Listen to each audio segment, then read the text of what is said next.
treated like they should have been, but they were treated that way 4 years ago, I can tell you that. But we're going to get it back bigger, better, stronger than ever before. Thank you very much. This is some proud. Pag manalo ba si Donald Trump sa American election, ipagtatanggol pa rin ba ng Amerika ang Pilipinas kung sakaling umatake ang China? Ano ang basehan kung ipagtatanggol pa rin tayo ng Amerika? Pakinggan natin ang kasaysayan kung bakit ipagtatanggol pa rin ng Amerika ang Pilipinas kahit sino pa ang nakaupong Pangulo ng Amerika. At yan ang aalamin natin sa JP Amazing Stories.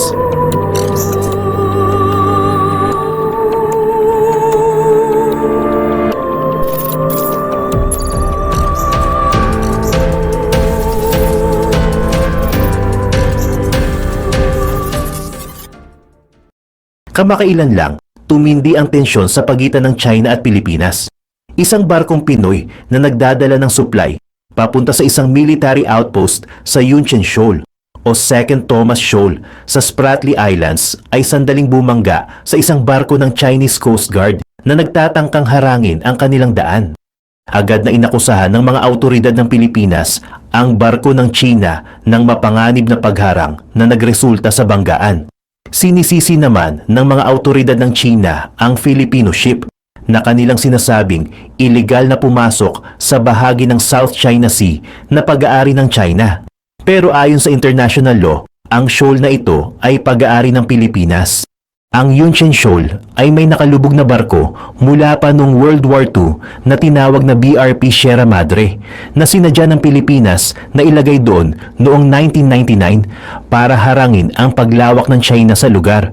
Pero hindi ito isang bagong pangyayari.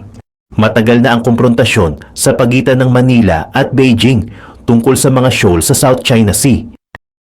Kamakailan lang, ang mga sagupaan na ito ay nakakuha ng global attention dahil sa telebisyon at online media na lalo pang nagpalala ng tensyon sa pagitan ng China at United States. Ang US ay may mutual defense agreement sa Pilipinas na nagsasaad na kung alin man sa kanila ay inatake, lalo na sa South China Sea o West Philippine Sea, ang isa ay tutulong sa depensa. Sa ngayon, binabantayan ng buong mundo kung paano tutugon ng US sa pangyayaring ito. Isang buwan bago ang kamakailang banggaan, naglabas ng video ang Philippine Coast Guard ng isang diver na pinuputol ang isang floating barrier na inilagay ng China para pigilan ang mga bangka ng pangingisda at ibang sasakyang pandagat sa lugar na ito. Regular na nagbibigay ng mga video ang gobyerno ng Pilipinas sa media at nagdadala ng mga journalists, kabilang ang ilang mula sa BBC, sa kanilang mga bangka at eroplano na nag-ooperate sa mga pinag-aagawang katubigan.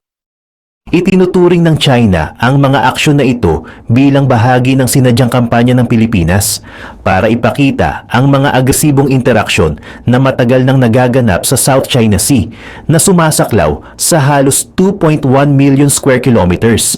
Ang hindi pagkakaintindihan sa karamihan ng rehiyon, kasama ang mga isla at sandbar sa loob nito, ay dapat sana ay natapos na matapos ang desisyon ng internasyonal na tribunal sa Hague, Netherlands noong 2016. Sinabi ng Permanent Court of Arbitration sa Hague na walang legal na batayan ng China para angkinin ang historic rights sa karamihan ng South China Sea. Ibig sabihin, ang mga territorial na pag-angkin ng China na batay sa mga historical records mula pa noong Xia Dynasty, halos 4,000 taon na ang nakalipas ay hindi lehitimo sa ilalim ng international law. Simula nang magdesisyon ng Hague, ginawa ng China ang 7 contested reefs bilang mga missile-protected military bases. Marami nang nangyari mula noon, pero balikan natin ang mga pangunahing pangyayari. Noong 1898, nagsimula ang formal na relasyon sa pagitan ng Pilipinas at US matapos ang Spanish-American War. Ang Pilipinas ay nanatiling teritoryo ng US hanggang July 4, 1946 nang makamit nito ang kalayaan.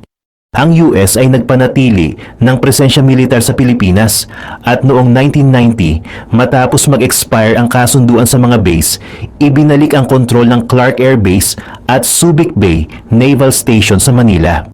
Ang South China Sea ay may malaking strategic importance, mayaman sa natural na yaman at matagal ng sentro ng international disputes.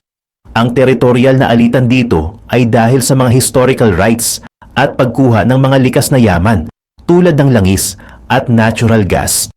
Para sa China, ang pagkontrol sa South China Sea ay mahalaga dahil ito ay pangunahing ruta ng kalakalan para sa kanilang ini-import na langis.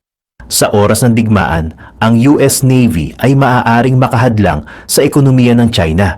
Ang pagkontrol sa rutang ito ay magbibigay din sa China ng kakayahan na makialam sa mga kargamentong papasok at palabas mula sa silangan at timog silangang Asya. Kung makuha ng China ang South China Sea, maaari nitong ipagbawal ang pagpasok ng mga dayuhang puwersang militar, kabilang na ang US. Bukod sa China at Pilipinas, may interes din sa rehiyon ang Vietnam, Malaysia, Brunei at Taiwan. Ang tensyon sa mga pinag-aagawang teritoryo ay nagre-resulta sa mga sagupaan ng mga komersyal na barko, mercenary vessel at military patrol. Noong 2016, nanalo ang Pilipinas sa isang kaso sa Hague laban sa China, ngunit hindi ito ang unang pagtatangka ng Manila na lutasin ang issue. Noong 2013, nanalo rin ang Pilipinas sa isang arbitrasyon sa United Nations Convention on the Law of the Sea. Ang United Nations Convention on the Law of the Sea ay may mga patnubay sa maritime boundaries. At sinabi ng Pilipinas na ang territorial claims ng China na batay sa historical na mga kadahilanan ay hindi ayon sa mga ito. Ang teritoryo sa loob ng Exclusive Economic Zone ng Pilipinas na umaabot hanggang 200 nautical miles mula sa baybayin ay kasama dito. Tinanggihan ng China ang desisyon, sinasabing hindi nila kinikilala ang autoridad ng tribunal at iginiit na dapat itong maresolba sa pamamagitan ng direktang negosasyon. Ang mga desisyon noong 2013 at 2016 ay dapat sana naging turning point sa alitan, ngunit walang agarang resolusyon. Ang issue ay nananatiling complex international concern na may kasamang military posturing at geopolitical tactics. Kung sakaling atakihin ng China ang isang barkong Pilipino sa pinag-aagawang zone, maaaring isipin na agad tutulong ang US. May kasunduan ang dalawang bansa na magtulungan sa digmaan, nakilala bilang Mutual Defense Treaty. Kamakailan lang, pinagtibay ng White House ang kanilang pangakong depensahan ang Pilipinas, tinawag itong Ironclad. Ang Mutual Defense Treaty na nilagdaan noong 1951 ay nagsasabing ang isang armadong pag-atake sa alinmang bansa ay ituturing na banta sa pareho. Ang kasunduan ay mananatiling epektibo maliban na lang kung nais kumalas ng isa sa mga partido na may 1-year notice. Ang dalawang bansa ay mag-uusap kapag nanganganib ang kanilang teritoryo, politika o seguridad at haharapin ang anumang common threat ayon sa kanilang mga konstitusyon. Ang ugnayan ng US at Pilipinas, pati na rin ang pangako ng Washington na igalang ang Mutual Defense Treaty ay lalong tumibay sa ilalim ni Philippine President Ferdinand Bongbong Marcos Jr. na nanalo sa presidency noong May 2022. Siya ang anak ng dating diktador na si Ferdinand Marcos Sr. na namuno mula 1965 hanggang 1986 at kalahati ng panahong iyon ay nasa ilalim ng batas militar. Si Marcos Jr. ay mayroon ding mahaba at mangilan-ngilang kontrobersya sa kanyang political career at sa kasalukuyang sitwasyon sa South China Sea kung saan tumataas ang posibilidad ng digmaan laban sa China. Marahil ay nasa pinakamabuting interes ni Marcos na panatilihing malapit ang kanyang mga bagong kaibigan sa Washington na tila nagagawa naman niya ng maayos. Mula nang siya ay mahalal, binaligtad niya ang takbo ng kanyang naunang pinuno, ang dating Pangulo, upang mapanatili ang matatag na pag-unawa sa pangako ng Washington na protektahan ang kanyang bansa ayon sa kanilang napagkasunduan noong 1951 Treaty. Sa mga usapang ito, tulad ng inaasahan ng nakaraang dalawang administrasyong Pilipino, humihingi si Marcos ng ilang partikular na detalye ukol sa proteksyon mula sa dating colonial ruler. Ano ang partikular na senaryo na kailangang mangyari? Gusto malaman ni Marcos para ang US ay tuluyang mag-step in at gumamit ng puwersa upang protektahan ang mga ari-arian ng Pilipinas. Sa nakaraan, nag-aatubili ang Washington na gumawa ng anumang partikular na pangako. Ito ay bahagi ng kanilang pag-aalala na ang kanilang pangako na makialam ay maaaring magtulak sa kumpiyansa ng Manila ng masyadong mataas, sapat para gamitin ang garantisadong suporta ng US upang isulong ang sariling agenda ukol sa mga pag-angkin sa dagat at teritoryo laban sa ilang mga karatig bansa sa South China Sea, partikular ang China. Sa huli, nakuha ni Marcos ang kanyang gusto at ngayong Mayo ng taong ito, ang dalawang bansa ay nagdagdag ng 6 na page na update sa Mutual Defense Treaty na naglalaman ng mga sanggunian sa makabagong anyo na inakusahan ng China na gumagamit. Bagamat ang mga guideline ay hindi particular na binanggit ang China.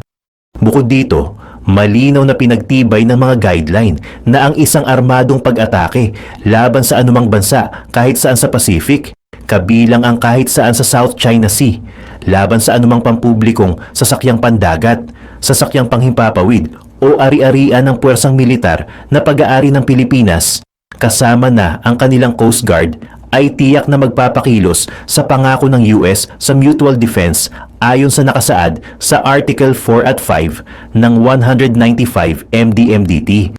Una, tugunan ang mga recent at present threats na lumilitaw na banta sa mga rehiyon. Pangalawa, i-outline ang papel at misyon at kakayahan ng alyansa upang harapin ang parehong lokal at pandaigdigang banta sa seguridad. Ikatlo, i-encourage ang pagtuon sa mga pinaka-obvious na regional concerns. Pangapat, i-identify ang shared priorities in terms of conventional and non-conventional security challenges. Ngunit upang magamit ng husto ang mga bagong guidelines na ito, parehong bansa ay kailangang gampanan ang kanilang parte sa pagbuo ng komprehensibong estratehiya upang pahusayin ang pakikipagtulungan sa depensa at seguridad sa pagitan nila. Kabilang dito ang una, pagpapamoderno ng mga defense capabilities ng parehong bansa sa pamamagitan ng koordinasyon. Pangalawa, pagkuha ng mga interoperable defense equipment. At ikatlo, pag-i-invest sa edukasyon at training. Binibigyang diin din ng mga guidelines ang kahalagahan ng paglaban sa mga non-conventional threats, pagpapabuti ng cyber defense at security, at pagtugon sa pagkalat ng mga weapon of mass destruction. Malinaw na ang pagpapalalim ng koordinasyong militar ay isang pangunahing prioridad. Ngunit isang mahalagang diin din ang inilagay sa paglaban sa mga regional threats, pagpapahusay sa maritime security, and strengthening the Enhanced Defense Cooperation Agreement or EDCA, isang kasunduan na umiiral sa pagitan ng US at Pilipinas mula pa noong 2014. Sa esensya, ang EDCA ay nagpapahintulot ng isang mas pinalawak at mas flexible na presensya ng militar ng US sa Pilipinas at binubuksan ng pinto para sa mas malaking kooperasyon sa pagitan ng dalawang bansa sa mga usapin ng depensa at seguridad. Ang mga bagong guidelines na ito ay mukhang magandang agreement. Di ba? Eksakto kung ano ang gusto ni Marcos. Bakit nga ba biglang nagbago ang isip ng Washington? May nakuha kaya silang strategic advantage kapalit nito. Mahirap sabihin ng sigurado, pero ilang buwan bago idagdag ang mga bagong guidelines noong February, inanunsyo ng gobyerno ng Pilipinas na magbibigay sila ng mas pinalawak na access sa kanilang military bases sa US. Bibigyan nito ang US forces ng mas malaking strategic footing sa southeastern edge ng South China Sea. Hindi na nakapagtataka na mabilis na nagprotesta ang China sa kasunduan na ito. Ang kasunduang ito ay magbibigay sa US ng access sa 4 pang strategic locations sa Pilipinas na magpapadali ng pag-ikot ng mga sundalo sa 9 na regional bases ng US. Bukod pa dito, magkakaroon ng mas maraming pagkakataon para sa joint training sa pagitan ng US at Pilipinas, pati na rin ang pre-positioning ng equipment at pagtatayo ng runways, fuel storage depots at housing. Ang tunay na halaga ng kasunduang ito ay nanggagaling sa dagdag na runways. Ang Rocket Force ng People's Liberation Army ng China ay umaasa sa pagwasak ng air bases na ginagamit ng US sakaling magkaroon ng digmaan. Pero ngayon ay mas komplikado na para sa kanila ang gawin ito. Ang kasunduang ito nakasama ang $100 million sa military aid pati na rin ang karagdagang $82 million para i-upgrade ang kasalukuyang EDCA designated sites ay bahagi ng 2014 EDCA na nagbibigay ng framework para sa paggamit ng ilang military facilities ng Pilipinas para sa iba't ibang layunin ng American Military Forces kasama na ang training, exercises, humanitarian assistance at disaster relief operations. Ang mga kamakailang pagbabago sa EDCA ay hindi nag-iisang pangyayari, kundi bahagi ng series ng mga high-profile na US military agreements sa mga bansa sa rehiyon. Kasama dito ang plano na magbahagi ng defense technologies sa India at mag-deploy ng US Marine Corps sa ilang isla ng Japan. Kamakailan lang din ay nagbukas ang US ng bagong marine base sa Guam, isang isla na mahalaga sa estratehiya na nasa silangan ng Pilipinas. Ang bagong lokasyon na kilala bilang Camp Blas ay ang unang USMC base na binuksan sa loob ng 70 taon at magiging tahanan ng mahigit 5,000 na Marines. Bakit nga ba talagang naiirita ang China sa lahat ng ito? Well, una, sa pamamagitan ng pagtaas ng military access ng US sa iba't ibang foreign bases sa paligid ng Pilipinas, maaari itong magresulta sa malaking contingent ng US Armed Forces na nakatayo lamang halos 325 kilometers sa timog ng Taiwan, ang highly contested pero democratically governed na isla na may 24 million na tao. At hindi ito gusto ng Beijing. Kahit na hindi nila kailaman na kontrol ang Taiwan, ang Chinese Communist Party ay inaangkin ito bilang bahagi ng kanilang soberanya. Parang pamilyar. In essence, naniniwala ang gobyerno ng China na ang Taiwan ay bahagi pa rin ng China, kahit na ito ay self-governed mula pa noong 1949, nang matapos ang civil war sa pagitan ng Communist Party at ng nationalists. Bilang matagal nang sumusuporta sa mga nationalists na natalo sa Civil War at tumakas sa Taiwan, nagtatag ang US ng Defense Treaty sa kanilang bagong gobyerno noong 1950s. Nagbago ang mga ito noong 1970s nang mas naging kapaki-pakinabang para sa US na pahusayin ang relasyon sa People's Republic of China o PRC. Kaya't napagpasyahan nilang kilalanin ang gobyerno ng Beijing bilang lehitimong namumuno sa buong China, na sa kanilang pananaw ay kasama ang Taiwan. Ito ay naging kilala bilang One China Policy. Ang sitwasyon ngayon ay mas komplikado dahil mas makapangyarihan na ngayon ang China kumpara noong 1970s nang sumang-ayon ang US sa One China Policy. Ayaw ng US na mapunta sa ilalim ng kontrol ng China ang Taiwan, pero malinaw na ipinahayag ng Beijing na dapat igalang ng US ang kanilang dating kasunduan at huwag makialam sa issue. Ang tunay na alalahanin dito ay ang tensyon sa paligid ng soberanya ng Taiwan na maaaring magdulot ng digmaan sa China. Magiging isang malaking global event ito na may malaking epekto sa ekonomiya at politika. At hindi ito nakakatulong sa sitwasyon ng Pilipinas. Kung sakaling bumagsak ang Taiwan sa China, makokontrol ng China ang malaking bahagi ng production ng computer chips sa buong mundo na magbibigay dito ng hindi pangkaraniwang leverage sa global na ekonomiya at maaaring gamitin ito para i-blackmail ang anumang bansa na gusto nito. Mababasag din nito ang tinatawag na First Island Chain na nagmumula sa Japan, dumadaan sa Taiwan at patungong Pilipinas. Nakasalukuyang nililimitahan ang kakayahan ng China na magpalawak ng kapangyarihang pandagat sakaling magkadigmaan. Mula sa mga daungan ng Taiwan sa silangan ng isla, maaaring magpadala ang China ng mga submarines nito diretso sa malalim na tubig na makakaiwas sa pagtuklas ng US. Pero sa kabila ng mga protesta at banta ng China, hindi basta-basta iniwan ng US ang Taiwan dahil sa iba't ibang strategic at economic factors. Isa na rito ang mahalagang posisyon ng Taiwan sa Asia-Pacific region at malapit hindi lang sa China, kundi pati na rin sa Japan at South Korea na nagpapahalaga sa katatagan ng Taiwan para sa seguridad ng interes ng US at isang mahalagang motibasyon para panatilihin ang kapayapaan sa rehiyon. Bukod pa rito, ang status ng Taiwan bilang isang umuunlad na demokrasya ay sumasalamin sa mga demokratikong halaga ng Amerika. kaya't ito'y isang natural na kaalyado sa pagpopromote ng demokrasya, pati na rin sa pagbalanse ng impluensya ng China at pagpigil sa pagkakaroon ng isang dominanteng kapangyarihan sa silangan. At pagdating sa ekonomiya, ang Taiwan ay isang malaking trading partner ng US na nakikinabang sa maraming American businesses at sa ekonomiya ng US bilang buo. Pero ang pinaka-urgent na issue dito ay hindi sang-ayon ng Taiwan. Ang pinag-uusapan ay ang lalong tumitinding sitwasyon na kinasasangkutan ng China, Pilipinas at US. Isang malaking alalahanin para sa Manila at dahil dito pati na rin sa Washington ay ang pagtaas ng paggamit ng China ng tinatawag na gray zone tactics laban sa mga barko na nag-ooperate sa contested zone ng South China Sea, pati na rin sa iba pang military at government assets. Ang gray zone tactics ay loosely defined bilang coercive actions na hindi umaabot sa armed conflict pero malinaw na lagpas sa normal na diplomatic o economic activities na maaaring kabilang ngunit hindi limitado sa geopolitical, economic, military at cyber operations.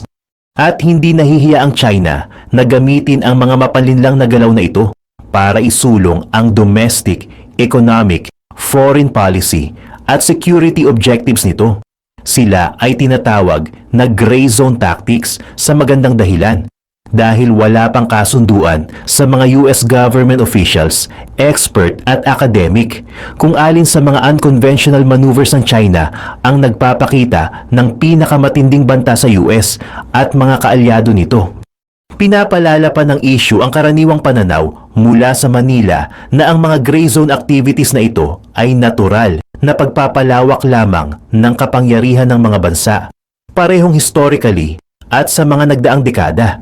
Pero ang tila malinaw sa karamihan ng iba pang bahagi ng mundo ay ang mga aktibidad na ito ay isang komplikadong paraan ng pag-pressure sa ibang mga bansa na kumilos sa mga paraang makakabenepisyo sa Beijing na nangangahulugang pagsulong ng mga regional objectives nito nang hindi nagdudulot ng international na backlash. Halimbawa, ang close call na nangyari.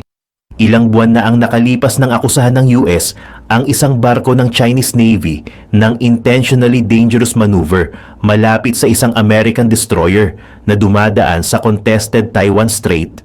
Ang insidenteng ito ay ang pangalawang close encounter sa pagitan ng American at Chinese militaries sa loob ng mas mababa sa 10 araw. Ang mga aksyon na sinasabi ng US na kahit hindi direktang hostile ay may layuning pahinain ang kapayapaan at katatagan sa rehiyon.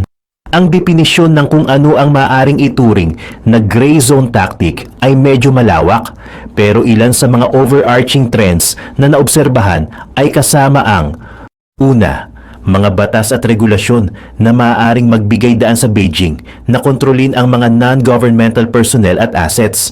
Pangalawa, ang pagtaas ng Chinese geopolitical, economic at military influence sa ibang mga bansa. Pangatlo, ang pagpapatibay ng koneksyon sa pagitan ng military development at economic growth ng China.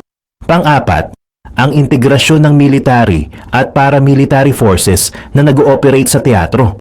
Kapag naganap ang ganitong uri ng ambiguous political, economic at military maneuvering, maaaring maging napakahirap para sa mga kaalyadong bansa na malaman kung kailan ang tamang oras o kinakailangang panahon para makialam.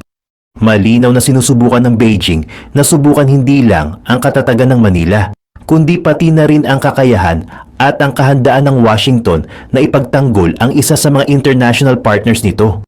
Ito rin ay nagtataas ng tanong kung ang kasalukuyang krisis sa Middle East ay nakakadistract sa US mula sa mga nangyayari sa Indo-Pacific Theater. Kung kinakailangan, maaari ba silang magbigay ng epektibong tulong sa parehong Israel at Manila?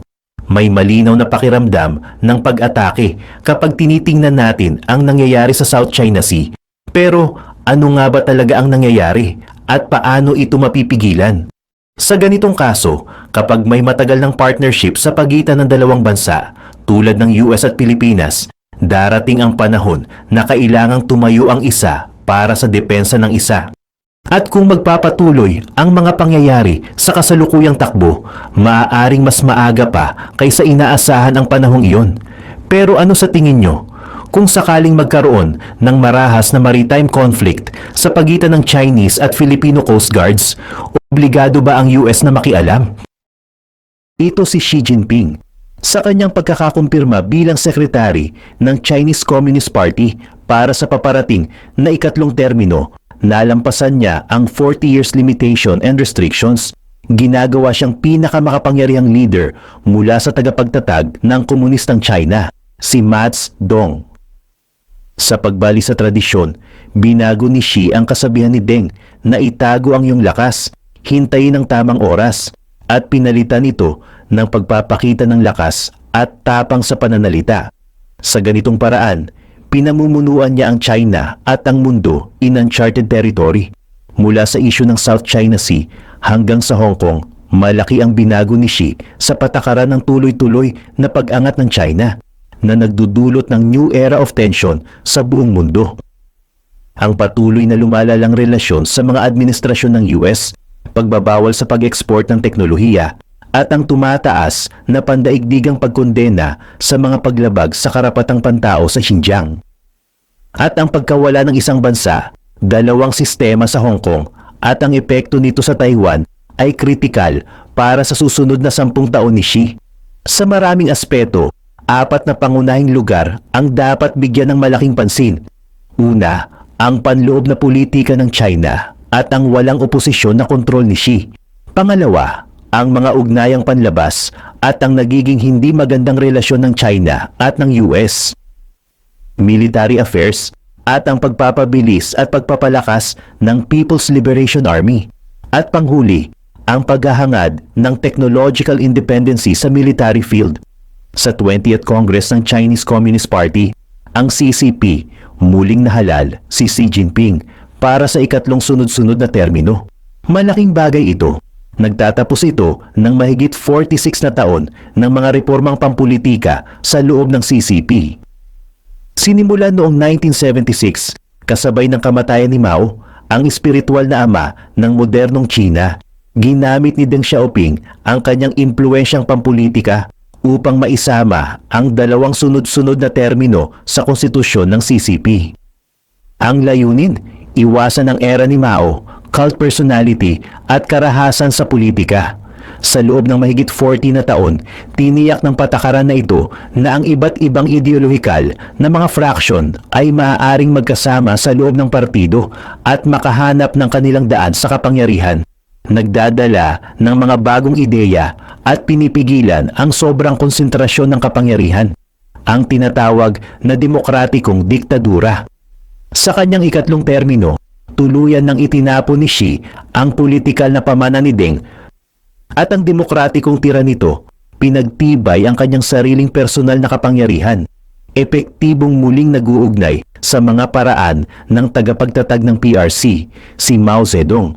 Ang initial success sa politika ng ikatlong termino ni Xi ay ang pag-alis ng anumang oposisyon mula sa pangunahing kontrol ng partido, ang Political Bureau o Politburo, hanggang sa ikalawang termino ni Xi, ang 7 lalaki na Politburo Standing Committee, ang PSC, ang 25 na lalaki, at ngayon 24 na walang representasyon ng babae sa malaking Politburo. Sa loob ng Central Committee na may 400 na miyembro, may 3 pangunahing grupo na naglalaban-laban para sa kapangyarihan.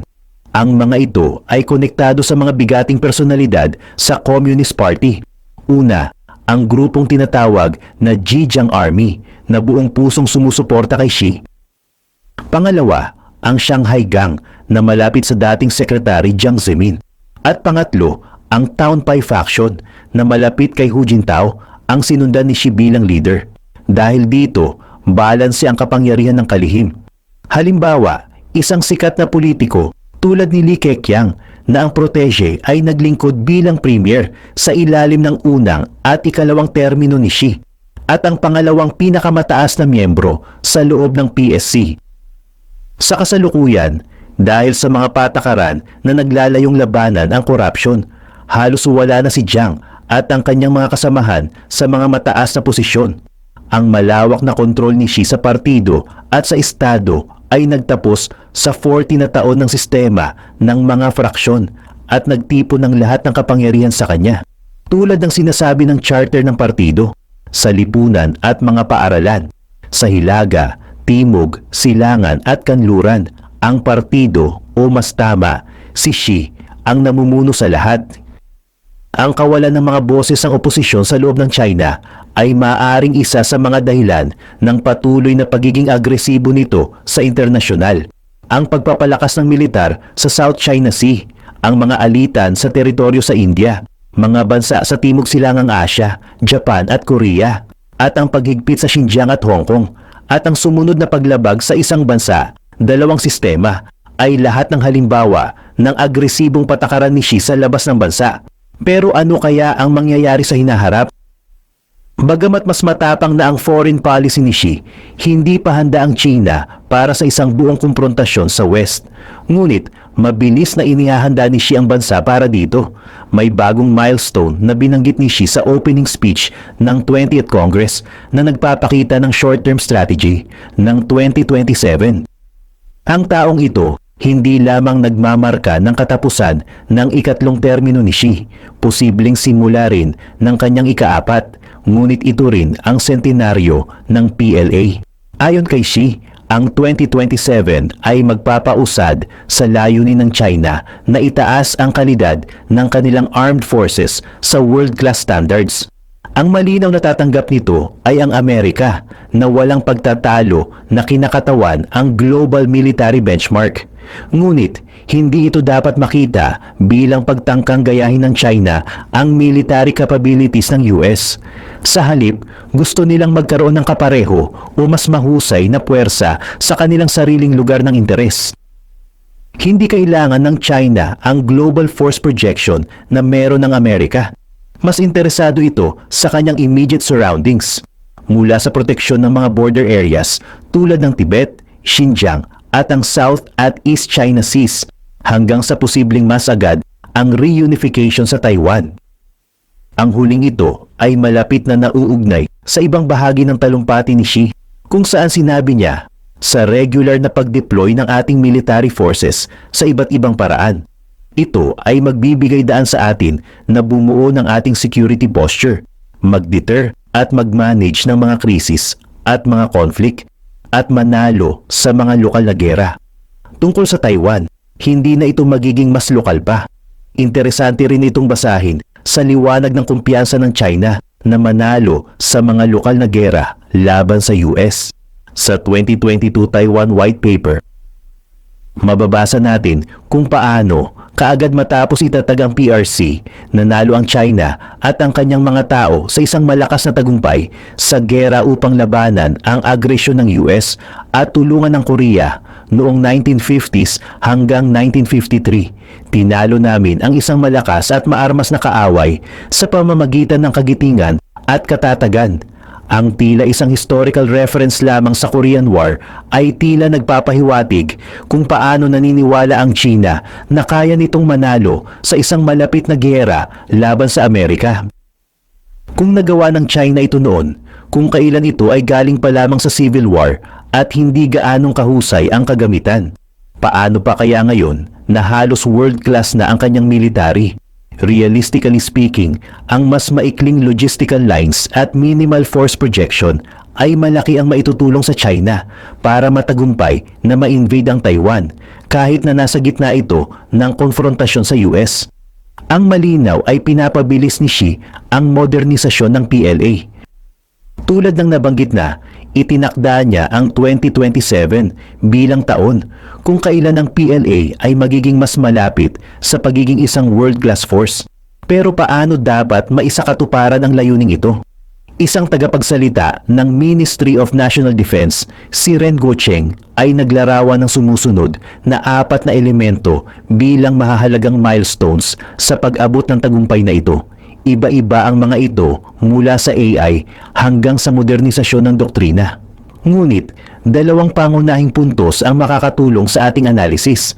Ang una ay nakakita ng pagpapabilis sa intelligentization ng mga operasyon ng PLA.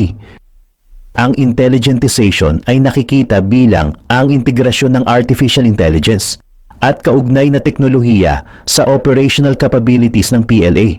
Ang AI ay nakikita bilang isang force multiplier sa doktrina ng PLA na inaakala na magbibigay daan sa China na makamit ang military superiority laban sa mas malalakas na militar tulad ng US. Ang pangalawa ay nagpapalawak sa isang major tenet ng ideolohiya ni Xi, ang military-civil fusion. Ang military-civil fusion, MCF, ay naka-embed sa strategy ng China at inilarawan ito ng US Department of Defense bilang isang nationwide endeavor na naglalayong pagsamahin ang economic at social development strategies ng China sa kanyang security strategies. Ang huling ito ay isang major concept sa parehong operative scenarios tulad ng pagbuo ng logistical at supply lines para sa invasion ng Taiwan, ngunit pati na rin sa pagsuporta sa development ng bagong teknolohiya tulad ng semiconductors at AI. Sa pananaw ni Xi, ang MCF ay isang major factor sa pagpapalakas ng PLA at sa gayon ay pagkamit ng foreign policy goals ng China. Katulad ng mga Western countries' industrial defense policies, ang MCF ng China ay batay sa mutually beneficial relationships sa pagitan ng Estado at private defense firms. Halimbawa, malalaking kumpanya tulad ng Raytheon sa US o Thales at Leonardo sa Europe ay nag-develop ng symbiotic relationships kung saan umaasa ang Estado sa domestically produced technological know-how at umaasa ang mga kumpanya sa national procurements. Sa sitwasyon ng China, may karagdagang hakbang ang MCF. Ang pondo ng gobyerno ay hindi lamang ginagamit para sa pagtuklas ng mga bagong teknolohiya tulad ng ginagawa ng DARPA sa US, kundi ginagamit din ito upang tulungan ang mga kumpanya na makamit ang komersyal na kakayahang mabuhay. Nagbibigay ito ng pagkakataon sa mga ito na iwasan ang mga merkado at hindi direktang makipagkumpetensya sa mas matatagal na mga manlalaro. Binibigyan sila ng pagkakataon na lumaban at maging viable. Mahalaga rin ito dahil maaaring idirekta ng Estado ang produksyon ng mga kumpanyang ito kahit na hindi sila commercial na viable. At ito ay isang pangunahing kadahilanan sa isang posibleng digmaan sa US. Ang liderato ng China ay maaaring idirekta ang mga dami ng produksyon ng mga partikular na armas at maaaring makinabang sa malawak na batayan ng mga semi-statual na defense firms. Sa kabilang banda, ang mga kumpanya ng US ay mas umaasa sa komersyal na kakayahang mabuhay at sa mga bureaucratic at budgetary constraints ng Pentagon. Ang Chinese Industrial Defense Base ay maaaring mabilis na mag-adapt upang suportahan ang isang conflict at malaki sapat upang mag-supply sa parehong China at Russia sa parehong oras. Halimbawa, ang China ay may 3 sa 1 na ratio ng shipbuilding capabilities kumpara sa US. Ang industrial base ng Amerika ngayon ay na-optimize para sa peacetime at nagbibigay din sa R&D kaysa procurement. Gayunpaman, ipinapakita ng digmaan sa Ukraine na ang US ay nauubusan na ng mga supply ng armament tulad ng Javelin at ammunitions. At ang mga teknolohikal na tagumpay ng China sa mga larangan tulad ng supercomputers, AI, space exploration, hypersonic weapons ay nagpapakita na ang China ay hindi gaanong naiwan tulad ng aming inaakala.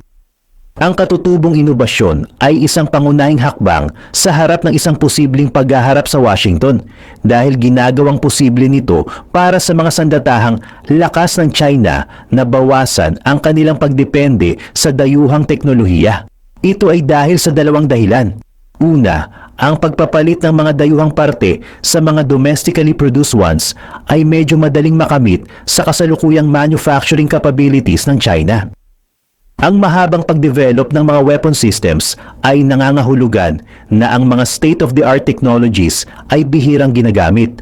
Halimbawa, ang karamihan sa mga domestically produced chips na ginagamit sa night vision goggles o navigation systems ay gumagamit pa rin ng lumang 40 at 20 na nanometer chips.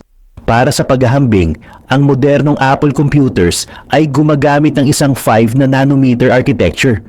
Gayun din, ang mga manufacturing capabilities ng China na nagsupply sa mga global markets ay madaling masakop ang mas maliliit na military production volumes. Pangalawa ay ang technological independency ng China. Ito ay nagbibigay ng advantage sa China na magpatuloy sa kanyang mga patakaran sa ibang bansa nang walang takot sa mga blockade ng supply. Isang halimbawa nito ay ang pagsalakay ng Russia sa Ukraine. Ang mga kagamitan ng Russia ay sobrang umaasa sa mga barko at sensor na gawa sa ibang bansa na ginagamit sa kanilang mga jet avionics at tanks. Ang mga ban sa pag-export ng mga materyales na ito ay nagdulot ng malaking pagbaba ng performance. Sa kaso ng isang pagsalakay sa Taiwan, haharapin ng China ang katulad na sitwasyon.